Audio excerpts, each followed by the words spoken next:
নির্বাচনে online registration করা অন্তত ১৪,০০০ সাংবাদিকের তথ্য ইসির ওয়েবসাইট থেকে ফাঁস হয়েছে, যা রীতিমতো আইন ও সংবিধান লঙ্ঘন বলছেন আইনজীবীরা। আর তথ্য প্রযুক্তিবিদদের মতে এটি প্রমাণ করে কমিশনের ওয়েবসাইটের নিরাপত্তার অভাব কতটা গুরুতর। একটি সংবিধিবদ্ধ প্রতিষ্ঠান থেকে যাদের ইচ্ছায় বা অবহেলায় তথ্য ফাঁস হয়েছে এবং যারা এই নিরাপত্তার দায়িত্বে রয়েছেন, তদন্ত সাপেক্ষে তাদের বিরুদ্ধে কঠোর ব্যবস্থা নেওয়া উচিত বলে মনে করেন তারা। দর্শক, আরো জানাচ্ছেন নাদিয়া শারমিন। আসছে ত্রয়োদশ জাতীয় সংসদ নির্বাচন ও গণভোট। আর সেই নির্বাচনের মাঠে নিরাপত্তা ও সমতার চিত্র তুলে আনতে মাঠে নামছেন সাংবাদিকরাও। কিন্তু তাদের নিরাপত্তাই ঝুঁকিতে ফেলেছে খোদ নির্বাচন কমিশন। ক্লিংকার বেশি থাকলে সিমেন্ট বেশি খাঁটি। আনোয়ার সিমেন্ট।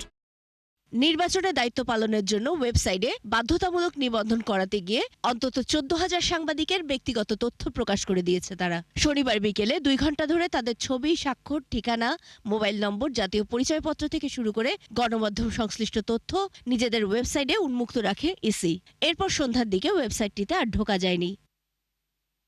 বিষয়টিকে প্রতিষ্ঠানটির দায়িত্বজ্ঞানহীনতা বলে মনে করেন তথ্য প্রযুক্তিবিদরা। প্রথমবারের মতো সাংবাদিকদের এমন অনলাইন আবেদন বাধ্যতামূলক করার আগে নিজেদের নিরাপত্তা প্রস্তুতি খতিয়ে দেখা উচিত ছিল বলে মনে করেন তিনি। এটা কোনো পেশাদারিত্ব কোনো পরিচয় নয় এবং অ্যাডমিন কখনো এটা ওপেন করে দিলেও সে ডেটাটা বাইরে থেকে দৃশ্যমান হবে, বিষয়টা কিন্তু মোটেও এরকম না। যে কোনো ব্যক্তি অথবা ঠিকাদার যে থাকুক না কেন, তাদের আসলে অধিকারটাই নেই কোনোভাবে ওখানে আসলে কাজটি করা। এবং দেখেন, এই পর্যন্ত কেউ বহিষ্কার বা সাময়িক বরখাস্ত কোনো বিষয় হয়েছে এমন কিন্তু তথ্য এখন আমরা পাইনি। এবং বাংলাদেশে কিন্তু ঘটনা প্রথম নয়, অনেকবার ঘটেছে এবং কোনো ঘটনায় সঠিক তদন্ত হয় না এবং বিচার হয় না। তিনি জানান, এভাবে উন্মুক্ত হওয়া তথ্য বিপজ্জনক হয়ে উঠতে পারে মাঠে কাজ করা সাংবাদিকদের জন্য।